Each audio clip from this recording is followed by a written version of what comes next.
Bom dia, queridos. Meu nome é Luiz Carlos, sou pastor da Igreja Vida Nova no Jaguaré, em São Paulo, e quero compartilhar com vocês hoje o Salmo 124.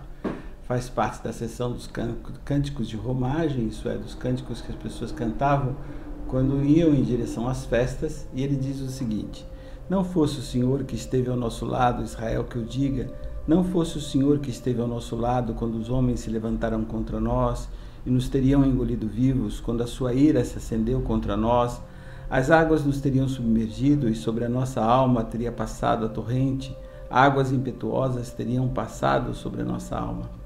Bendito o Senhor que não nos deu por presa aos dentes dele, salvou-se a nossa alma como um pássaro do laço do passarinheiro, quebrou-se o laço e nós nos vimos livres. O nosso socorro está em o nome do Senhor, Criador do céu e da terra.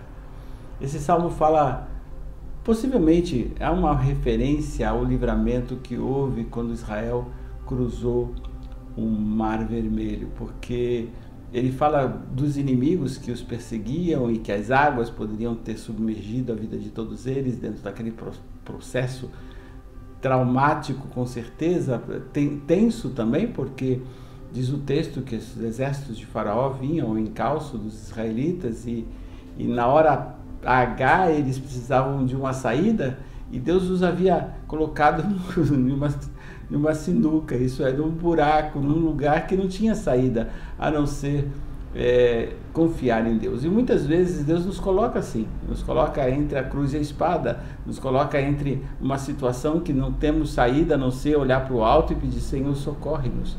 Eles haviam caminhado já alguns dias em direção à Terra Prometida, pelo caminho obviamente mais fácil e mais lógico para lá, mas Deus diz: não, vocês estão indo pelo caminho errado, é um outro caminho. E os leva justamente de frente ao Mar Vermelho, um lugar que não tinha saída.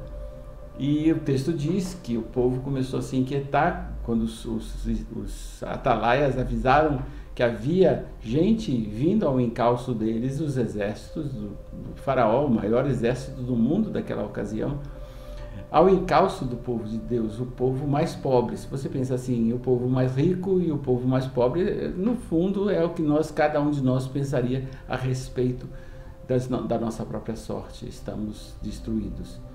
Por isso que ele diz assim, ele começa: se não fosse o Senhor que estivesse ao nosso lado, quando os homens se levantaram contra nós e nos teriam engolidos vivos, quando a sua ira se acendeu contra nós. E essa é a dinâmica de quem confia, porque Deus sabia o que estava fazendo.